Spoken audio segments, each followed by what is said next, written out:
একটা মেয়েকে জিজ্ঞেস করা হয়েছিল বিয়ের আগে আর পরের মধ্যে পার্থক্য কি। তখন সে বলেছিল, বিয়ের আগে ছিলাম বাবার বাড়ির মেয়ে, আর এখন হয়েছে শ্বশুর বাড়ির বৌমা। আগে আমার মুখে সবাই খাবার তুলে দিত, আর এখন আমাকে সবার মুখে খাবার তুলে দিতে হয়। আগে একটু ব্যথা পেলে চিল্লাচিল্লি করে সারা বাড়ি মাথায় তুলে ফেলতাম, আর এখন অনেক ব্যথা পেলেও একটা শব্দ করি না।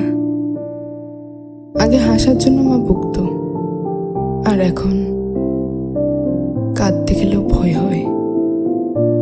আগে একটু মন খারাপ হলেই মা বুঝে ফেলতো, কিন্তু এখন ভেতরটা চুরমার হয়ে গেলেও কেউ টের পায় না। আগে ভাবতাম বাইরের জগৎটা অনেক শান্তি, কিন্তু এখন বুঝি মায়ের আঁচলে নিজেই শান্তিতে ছিলাম।